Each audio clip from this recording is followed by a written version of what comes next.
धन में आप टारगेट और स्टॉप लॉस दोनों एक साथ कैसे लगा सकते हो, ये हम इस वीडियो में सीखने वाले हैं। चाहे आप ट्रेडिंग कर रहे हो, चाहे आप इन्वेस्टिंग कर रहे हो, आप दोनों ही केसेस में टारगेट और स्टॉप लॉस लगाकर छोड़ सकते हो। तो चलिए प्रोसेस पूरी समझ लेते हैं। तो सबसे पहले मैं अपने होम वाले सेक्शन में आ गया हूं। इधर आने के बाद आपको ऊपर एक सर्च बार दिखेगा, इसके ऊपर क्लिक करके आपको जो भी स्टॉक में या जो भी ऑप्शन में टारगेट और स्टॉप लॉस लगाना है वो आप सर्च कर लीजिए। मैं एग्जांपल ले रहा हूं टाटा स्टील का। तो इसमें आने के बाद हम इसके ऊपर क्लिक कर देंगे। क्लिक करने के बाद बाय या सेल जो भी साइड का आप ट्रेड ले रहे हो इसके ऊपर क्लिक कर दीजिए। पहले मैं ट्रेडिंग का आपको बता देता हूं, उसके बाद हम इन्वेस्टिंग की बात करेंगे। तो ट्रेडिंग मैंने सेलेक्ट कर लिया है। सेलेक्ट करने के बाद आपको सुपर वाला जो ऑप्शन है इस पे क्लिक कर देना है। इधर आने के बाद आपको क्या करना है, प्राइस एट मार्केट या लिमिट, यानी कि आप जब भी एंट्री ले रहे हो वो एंट्री का प्राइस आपको क्या रखना है। क्या आप मार्केट प्राइस पर एंट्री लेना चाहते हो या आप लिमिट प्राइस लगा के अपने हिसाब से प्राइस चाहते हो। तो इस पे क्लिक करके आप लिमिट पे सेट कर सकते हो और लिमिट वाली प्राइस आप इधर डाल सकते हो। तो मैं इसको फिलहाल के लिए मार्केट पर लगा रहा हूं ताकि तुरंत ऑर्डर हमारा एग्जीक्यूट हो जाए। अब टारगेट का बटन आपके पास है, स्टॉप लॉस का बटन आपके पास है। तो टारगेट लगाना है तो टारगेट आप अपनी मर्जी से लगा दीजिए। जैसे मैं इधर 220 रुपए पे टारगेट लगाना चाहता हूँ तो मैं 220 इधर लगा दिया। अगर आपको परसेंटेज टर्म्स में लगाना है तो इधर से आप क्लिक करके डायरेक्टली परसेंटेज टर्म्स में भी लगा सकते हो। जैसे मैं 10% का टारगेट लगाना चाहता हूँ तो 10 इधर लगा दूंगा। अगर 3% का चाहिए तो 3% के हिसाब से, 1% का चाहिए तो 1% के हिसाब से। अब 1% का स्टॉप लॉस लगाया है, अभी 1% का टारगेट लगाया है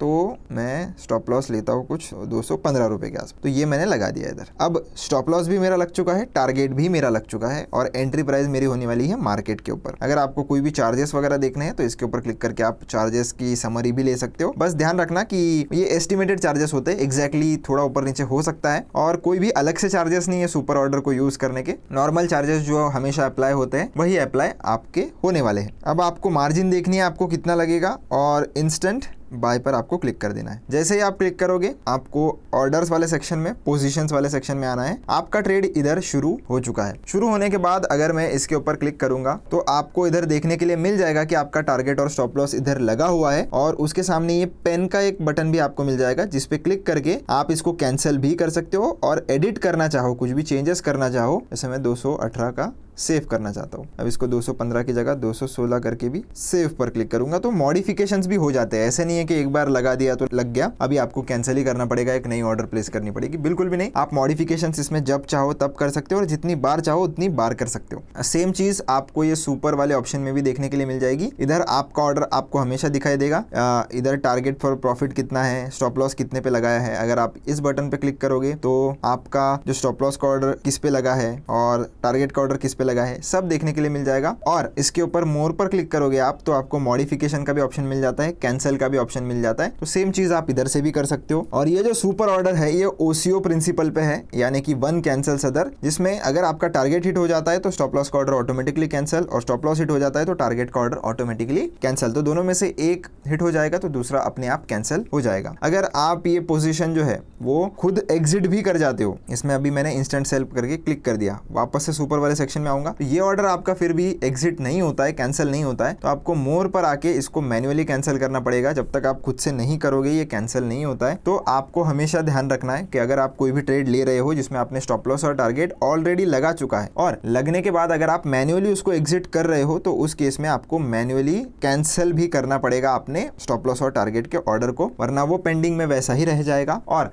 अगर वो प्राइजेस हिट होती है तो आपका एक दूसरा ट्रेड भी शुरू हो सकता है जिसमें आपको लॉस हो सकता है। अब ये सेम चीज आप ऑप्शंस और फ्यूचर्स में भी कर सकते हो। अगर आपको करना है तो प्रोसेस बिल्कुल सेम है, सुपर ऑर्डर का यूज आप उधर भी कर सकते हो। अब हम चलते हैं कि इन्वेस्टिंग में अगर आपको टारगेट स्टॉप लॉस लगाना है तो वो आप कैसे लगा पाओगे। फिर से मैं जा रहा हूँ स्टॉक्स में, कोई भी एक रैंडम स्टॉक ले लेता हूँ मैं, कोटक बैंक का जैसे। अब इसमें मैं बाय कर रहा हूँ और इन्वेस्टिंग मैंने सेलेक्ट कर लिया। अब इन्वेस्टिंग सेलेक्ट करने के बाद भी सेम चीज है, आपको आना है अपने सुपर वाले सेक्शन में। सुपर वाले सेक्शन में जैसे ही आप आ जाते हो, इधर आने के बाद आपको चीजें सेम दिखने के लिए मिलेगी। मार्केट है, लिमिट है, आपको लगाना है। टारगेट अपने हिसाब से लगा लीजिए, स्टॉप लॉस अपने हिसाब से लगा लीजिए। और अगर आपको ट्रिगर प्राइस लगानी है, मतलब आप चाहते हो कि एक पर्टिकुलर ट्रिगर पे जाने के बाद आपका ये जो ऑर्डर हो, सुपर ऑर्डर, वो एक्टिवेट हो, तो उस केस में आप ये भी कर सकते हो। जैसे अगर मैं चाहता हूँ कि 382 पर मेरा ऑर्डर जो है वो ट्रिगर हो, तो जब तक 382 प्राइस मार्केट में नहीं आएगी मेरा ये जो सुपर ऑर्डर है ना पूरा का पूरा, ये बिल्कुल वैलिड नहीं रहेगा। जब 382 की प्राइस आएगी मार्केट में तभी ये सारी चीज जो है वो वैलिड होगी। तो अगर आपको चाहिए तो आप वैसे ट्रिगर लगा कर भी छोड़ सकते हो। इंस्टेंट बाय पर मैंने क्लिक कर दिया है। क्लिक करने के बाद आपका सुपर में इधर आ चुका है कि 382 का अभी भी ट्रिगर पेंडिंग है। है। तो जब तक ये 382 का ट्रिगर जो है वो मार्केट में नहीं आ जाता, मेरा ऑर्डर जो है वो ऐसे ही पड़ा रहेगा, इधर वो एग्जीक्यूट नहीं होगा। जब 382 का प्राइस आएगा मार्केट में तभी एग्जीक्यूट होगा। अगर आपको इसमें कोई भी चेंजेस करने, जैसे मोर में जाके मैं मॉडिफाई में जा रहा हूँ और मैं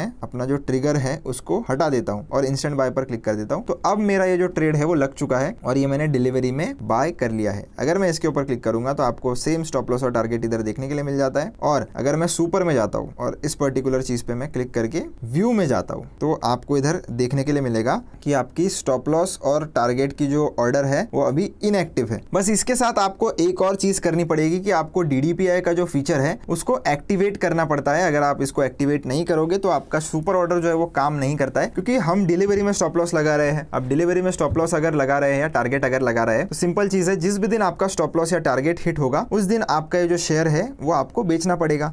पर बेचने के लिए आपको CDSL का टिपिन डाल के चीजें वेरीफाई करनी पड़ती है, होल्डिंग्स को ऑथराइज करना पड़ता है, और अगर आप नहीं कर पाए तो आपका ऑर्डर एग्जीक्यूट ही नहीं होगा। तो उसके लिए DDPI एक्टिवेट करना कंपलसरी है। और DDPI एक्टिवेट कैसे करना है उसका वीडियो चैनल पर ऑलरेडी आपको मिल जाएगा। तो एक वन टाइम फीस होती है लगभग 200-250 रुपए की। एक बार अगर आप वो दे देते हो तो लाइफ टाइम आपके लिए ये जो CDSL ऑथराइजेशन का जो प्रोसेस है वो कभी आपको नहीं करना पड़ेगा। और जैसे ये जिस भी दिन आपका ऑर्डर ट्रिगर होगा तुरंत आपका शेयर जो है वो एग्जिट हो जाएगा। तो ये एक बहुत अच्छी चीज है। ये जो सुपर ऑर्डर है इसकी वैलिडिटी 1 साल की होती है, यानी कि जैसे आज ट्यूसडे 28 अप्रैल 2026 है तो 28 अप्रैल 2027 तक ये ऑर्डर जो है वो वैलिड रहेगा। अगर उसके पहले टारगेट आ जाता है या स्टॉप लॉस आ जाता है तो ये ऑर्डर एग्जीक्यूट हो जाएगा। अगर दोनों भी नहीं आते हैं, इन केस दोनों भी नहीं आते हैं, तो उस केस में आपका ये जो ऑर्डर है वो 1 साल के बाद ऑटोमेटिकली कैंसिल हो जाएगा और कैंसिल ऑर्डर के कोई भी चार्जेस नहीं होते। हाँ, आपको वापस लगाना पड़ेगा, अगले 1 साल के लिए वो वैलिड रहेगा। और इन केस अगर आपको ऐसा लगता है कि नहीं मेरा टारगेट भी नहीं आ रहा, मेरा स्टॉप लॉस भी नहीं आ रहा, मैं ही इस पर्टिकुलर पोजीशन को एग्जिट करना चाहता हूं, तो आप एग्जिट कर देना। बस आपके सुपर ऑर्डर में आके आपको इसे भी एग्जिट करना पड़ेगा, वो मत भूलना, क्योंकि वो भी प्रोसेस सेम ही रहने वाला है। तो आई होप आपको पूरा प्रोसेस समझ में आ गया होगा कि कैसे हम स्टॉप लॉस और टारगेट एक साथ लगा सकते हैं, चाहे ट्रेडिंग हो या इन्वेस्टिंग हो। वीडियो अच्छा लगा हो चैनल को सब्सक्राइब कर देना, वीडियो को लाइक जरूर कर देना। मिलता हूं आपसे नेक्स्ट वीडियो में।